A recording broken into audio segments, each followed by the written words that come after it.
Hello, good morning, dear students. I, Professor Basavaraj Koluche, welcome you all for today's lecture of Company Law and Secretarial Practice, Module number 3. In previous classes, we have discussed the meaning of secretary, definition of secretary, various types of secretaries, and today we shall see the qualification of company secretary. As you all know that for any designation in the corporate sector, there is a essential qualification required to be eligible for that designation. So similarly here, to appoint a company secretary, there is a prescribed qualification of a company secretary. As per that qualification, the person should be appointed as a company secretary. So, since the amendment of the Companies Act in the year 1994, only a person having prescribed qualification can be appointed as secretary of a company. Apart from that statutory qualifications, he should also have other qualifications as may be necessary to conduct the affairs of the company.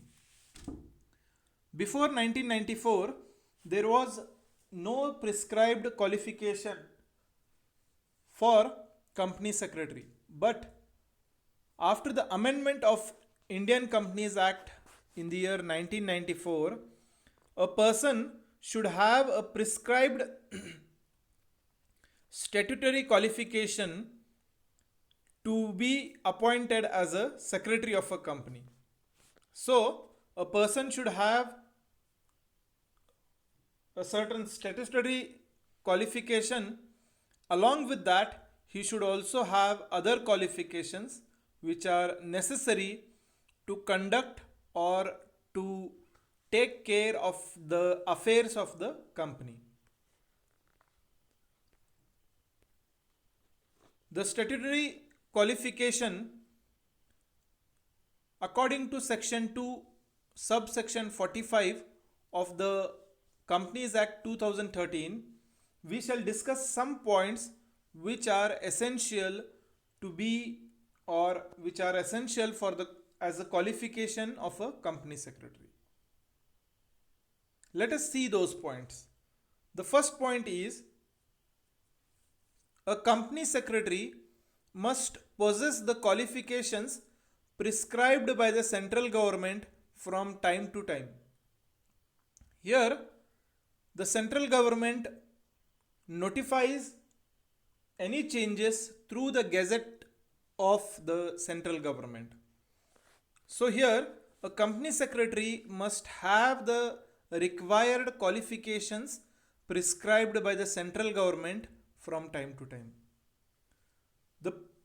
The qualification prescribed by the company secretary qualification rules 1975 for the company secretary are, we shall discuss those points. Whatever changes are there, those changes will be notified by the central government in its gazette, but commonly certain qualifications which a secretary should have are given in the Companies Act rules in the year 1975 for the secretary of a company. So let us see those points.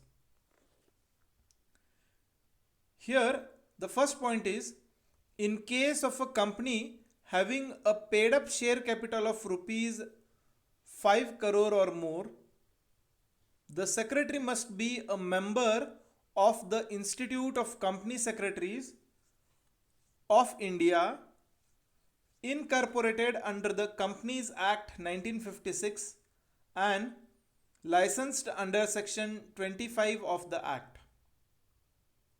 A person who want to be as a secretary of a company having paid up share capital more than rupees 5 crore should have or should be a member of a Institute of Company Secretaries.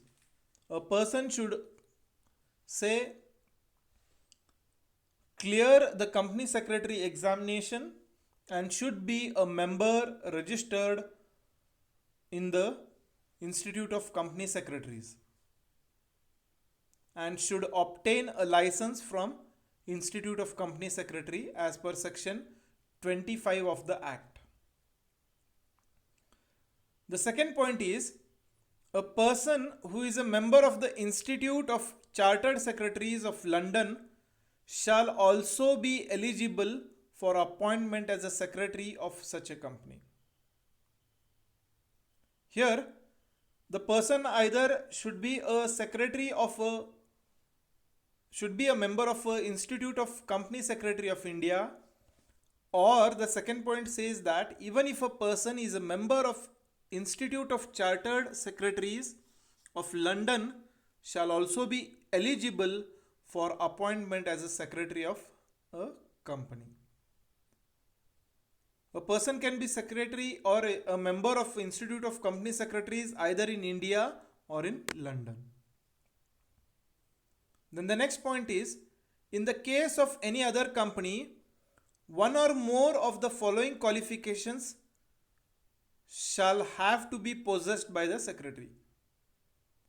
If the company is having less than 5 crores of capital, for them the following qualifications are applicable. So those qualifications which are applicable for a person or for those companies which are having a share capital of less than rupees 5 crore need to be understood. These points of companies having less than 5 crores of share capital we shall discuss in tomorrow's class. We shall stop here. If you have any doubts, questions, queries, you all can feel free to contact me at any point of time. Thank you. Good day.